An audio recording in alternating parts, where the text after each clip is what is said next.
statutory quorum call with respect to the cloture motion for the motion to proceed to calendar number 58 S1260 be waived. Without objection. Madam President, I have one request for a committee to meet during today's session of the Senate. It has the approval of the majority and minority leaders. Duly noted. And finally, I'd ask that I be allowed to finish my remarks prior to the upcoming vote. Without objection. Thank you, Madam President. Madam President, I come to the floor this afternoon to talk about two issues of vital importance to the United States and the world. First, I want to say a few words about the current violence paralyzing Israel and the Palestinian territories, but then I want to spend the bulk of my remarks on the future of nuclear proliferation in the Middle East. First, here in America, our hearts are breaking for Israelis and Palestinians. The images are just bone-chilling. Rockets and interceptors streaking across the night sky, parents huddled with their children as air raid sirens ring out, tragic images of innocent Israeli and Palestinian civilians, including children injured or killed in the blasts. For many Americans who are turning on the news this week, it might appear that the events of the last few days erupted almost overnight.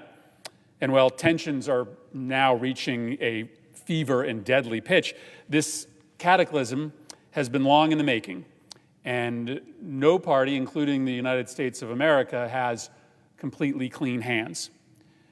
Zero-sum politics has driven both the decision-making of the Netanyahu government and Palestinian leadership, to the extent that there is such thing as Palestinian leadership. And those decisions have led us to this crisis. Over and over, Prime Minister Netanyahu has pushed Israeli settlements further into territory historically considered reserved for a future Palestinian state. The Israeli government, increasingly reliant on right-wing zero-sum political constituencies for its survival, also stepped up campaigns to remove Palestinians from areas in East Jerusalem as a means to undermine the Palestinian claim to that section of the ancient city as the capital of a future state. The spark that lit the match of the existing conflagration was the Israeli effort to remove Palestinian families from their homes in the East Jerusalem neighborhood of Sheikh Jarrah and replace them with Israeli settlers. In February, an Israeli court ordered Palestinian families in that neighborhood to vacate their homes by May 2nd, or they would be forcibly removed. Protests began and spread to other cities in Israel with large Arab populations, while the Palestinian families awaited a final ruling from the Israeli Supreme Court. As these protests spread and grew in size, Israeli police adopted some tactics that we have seen on display here in the United States, an overly securitized approach that only escalated rather than diffused the tension. Those crackdowns led to more protests and more clashes in a cycle that continued and continued. Then, Israeli security forces stormed Islam's third holiest site in Jerusalem during Ramadan prayers. Now, the Israelis contend that they were responding to rock throwing from Palestinians inside. The Palestinians argue that it was the other way around. But whatever happened, at the end of that night, more than 330 Palestinians and 22 Israelis had been injured. The story of the Palestinians' conduct over the last decade is just as important in understanding the roots of the existing crisis. Fatah, the main political party representing Palestinians, has failed the people that it represents. Rife with internal conflict and corruption, Fatah lost its mandate to govern Gaza in 2006 when Hamas, an internationally recognized terrorist organization, beat Fatah in parliamentary elections there that year. Hamas refuses to recognize the right of Israel to exist and advocates for the armed rebellion of Palestinians against Israel.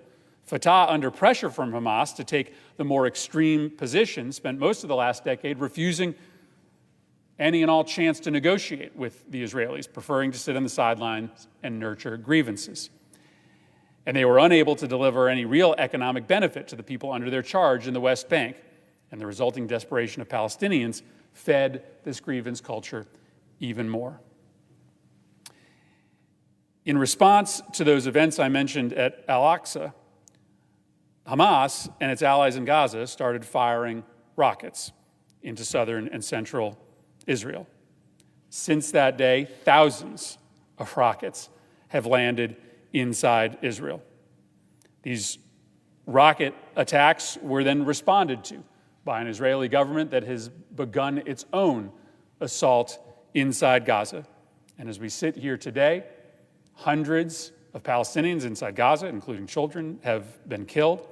And though there have not been as many casualties inside Israel because of the defense-security relationship with the United States, Israelis have been killed as well. The Israelis were wrong to pursue settlements and evictions as a deliberate means to undermine a future Palestinian state.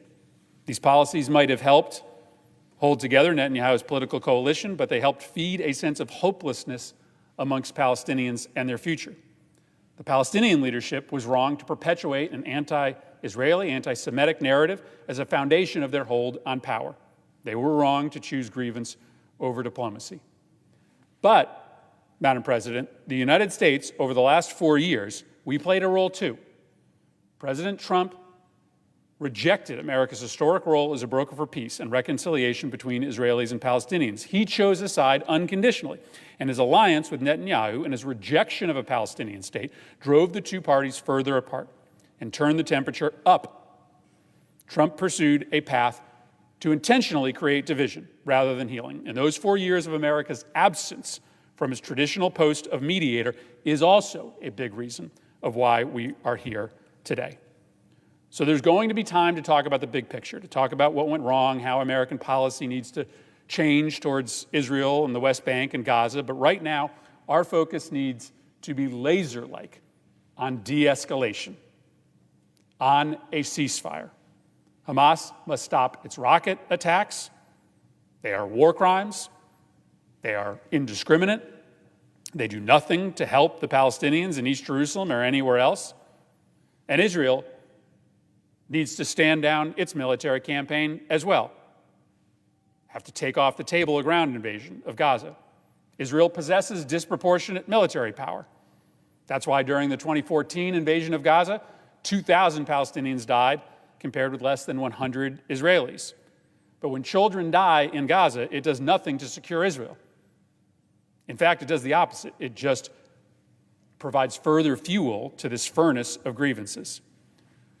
So I'm glad that the administration is sending Deputy Assistant Secretary Amr to the region, that he's there. It's critical that we also get a formal U.S. ambassador to Israel in place as quickly as possible. But the United States needs to be pressing for a ceasefire. The United States can't afford to simply allow for this escalation to continue. That's not in Israel's best interest. That's not in America's best interest. And my hope is that in the conversations that are happening today between the Biden administration and the Netanyahu government, that they are talking about the terms to bring this violence to an end.